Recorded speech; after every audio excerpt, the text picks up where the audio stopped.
Hello everyone, welcome to In the Trenches, Kroll's weekly threat intelligence briefing. Today is the 30th of June. My name is George Glass, and joining me today from the Threat Intel team is Ryan Hicks and Ethan Afori.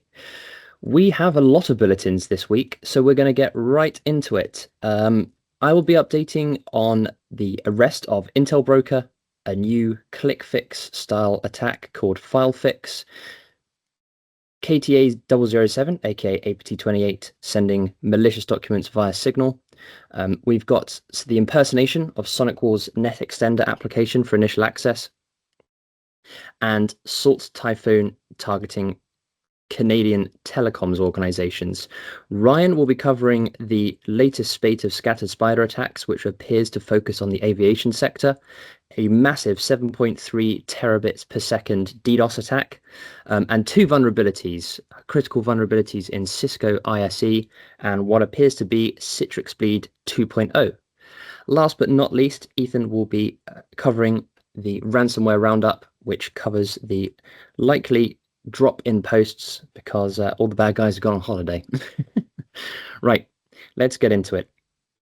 So first off, the arrest of IntelBroker, the US attorney for the Southern District of New York, Jay Clayton, and the assistant director in charge of the New York field office of the FBI, Christopher G. Raia, announced the unsealing of 4-count criminal indictment and complaint charging Kai West, a British national, also known as IntelBroker or Carl Northern, with a years-long hacking scheme. According to the indictment, West conspired with an online group to steal data from a telecommunications company, municipal healthcare providers, an internet service provider, and more than 40 other victims. This also follows the arrest of several of his accomplices as well. He was arrested in France in February 2025. The US is seeking extradition, and he is facing 20 years in federal prison. Next up, a new technique. This is something that is being called FileFix by the security researcher Mr. Docs. This particular researcher is well known for his phishing and penetration testing courses, and these techniques do tend to get picked up very quickly after they have been disclosed. This mimics ClickFix, which we've talked a lot about, where ClickFix exploits the Windows Run Dialog to trick users into executing malicious commands. FileFix leverages the file upload functionality in browsers. So when a user clicks the Choose File button, it opens a file explorer under the browser context. The attacker then instructs the user to paste a seemingly benign file path into the address bar, which is actually a disguised PowerShell command. And you can see an example there from the Mr. Docs website there. Recommendations for this one. Obviously, to train employees of the new attack method.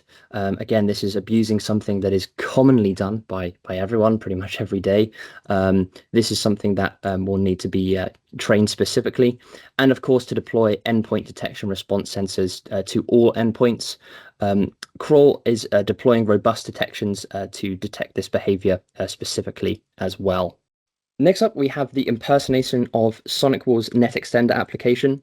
SonicWall, in collaboration with Microsoft, has reported on a campaign that impersonated their NetExtender application to allow for victim VPN configuration information being exfiltrated to an adversary-controlled server.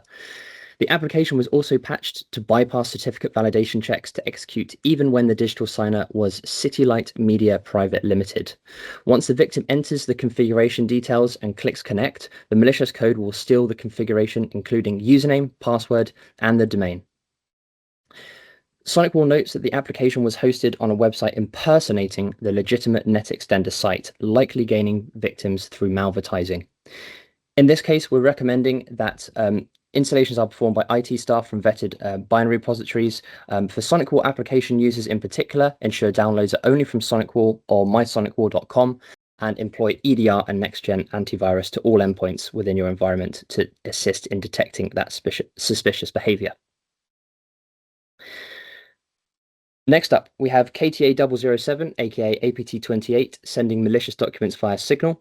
The Computer Emergency Response Team of Ukraine, CERT-UA, detailed attacks carried out by KTA 007 in March and April of 2024 that led to the deployment of Beardshell, Slim Agent, and the open source Covenant C2 framework. Beardshell is known to download and execute PowerShell scripts, while SlimAgent provides screenshot capture functionality. The campaign revolves around files via the Signal messaging app, commonly used on smartphones. This means the attack also relies on victims using a desktop version of Signal or transferring the malicious document between devices themselves. In either case, the method helps to avoid common security protections such as email perimeter scanning. It's therefore recommended to perform regular phishing testing, including the use of a Signal Messenger, if you know the user in your environment, and that users are educated not to transfer from external sources into organization networks where possible USB storage devices should be blocked by group policy. Next, we have KTA 347, also known as Salt Typhoon, targeting telecoms organizations in Canada. The Canadian Centre for Cybersecurity and the FBI have published a report on Salt Typhoon, tracked by Kroll as KTA 374, and its recent targeting of telecommunications organizations in February of 2025. That follows previous reporting of the group targeting the same sector in the US, therefore displaying a wider scope of the campaign than originally reported.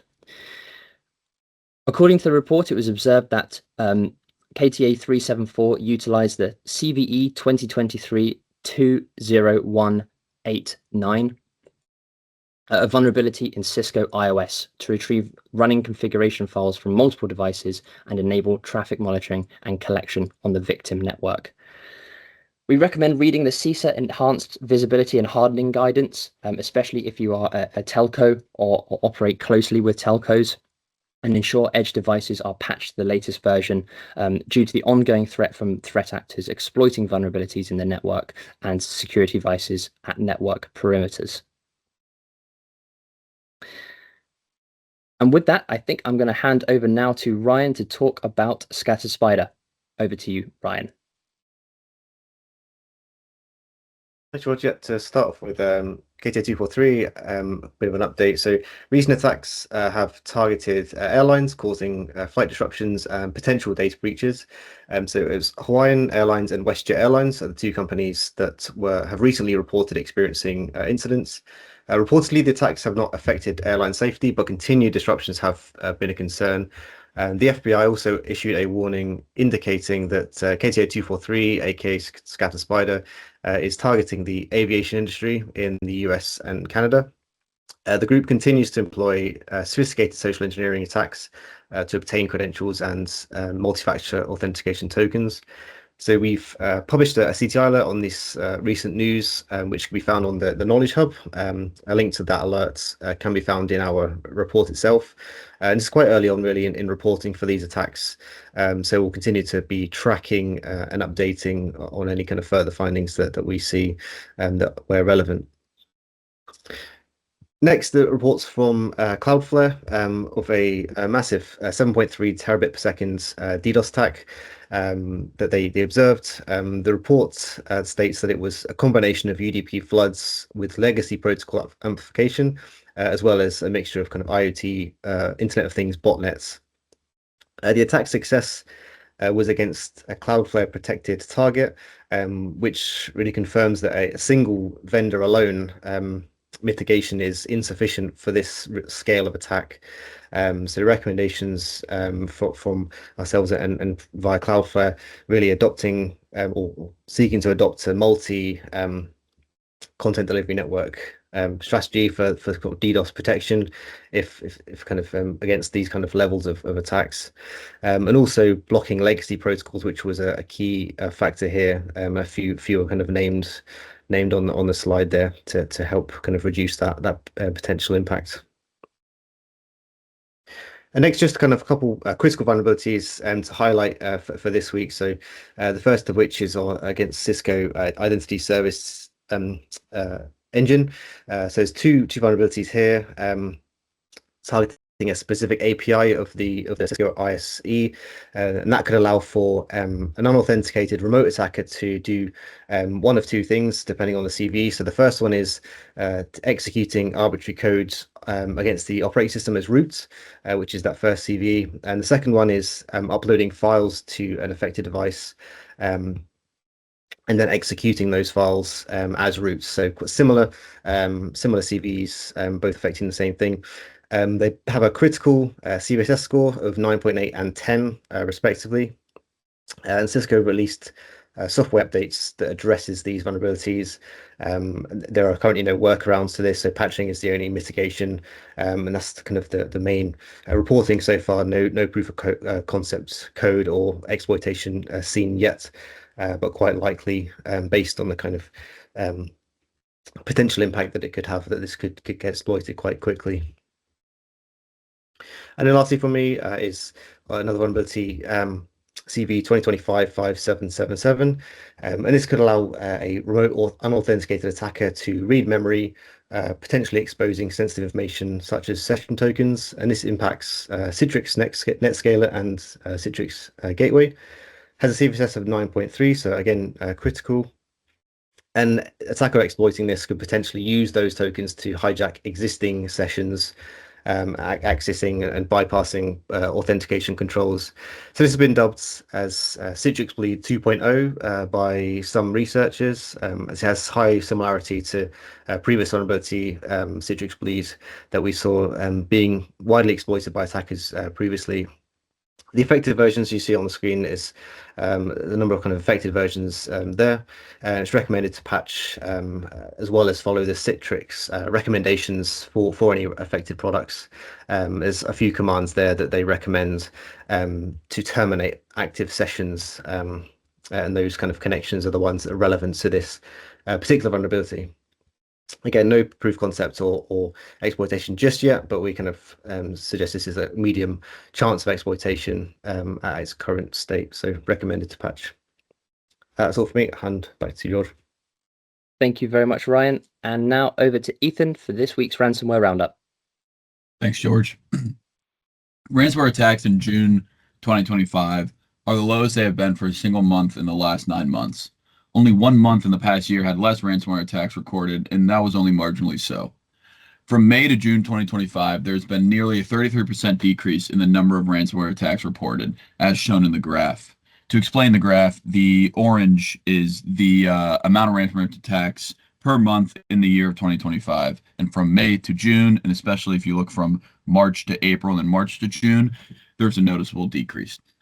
The top 5 groups in 2025 are KTA 080, CLOP, KTA 253 or Akira, KTA 286 or Keelan, KTA 270 or Ransom Hub, and KTA 158 or Play. In June, around 400 attacks have been reported. Again, this is less than half the number we just saw 4 months ago. This comes in contrast with high volumes of victims being posted by a single group in a short period of time. In May, for example, Play Ransomware listed 11 victims in a single day and many more in the span of a week. CLOP listed hundreds of victims throughout February, including more than 200 in a single day on February 27, 2025. June has not yet seen one group exploit so many victims in a single campaign in the same way as previous months. Thus, the data should be examined closely. To understand exactly what the state of ransomware activity looks like, the data, again, needs to be examined closely. And while there may be fewer victims in June, it does not necessarily mean that there are fewer campaigns. As we have seen in the past with CLOP, a single exploitation of a vulnerability can lead to hundreds of victims. However, this does essentially point to fewer major vulnerabilities being exploited in June, as we haven't seen a single group hit so many companies in the same manner of attack method. Thanks, George. Thank you very much, Ethan. That's all we have time for this week. If you have any questions, please remember to contact us at cti@kroll.com. We'll see you next week and have a great day.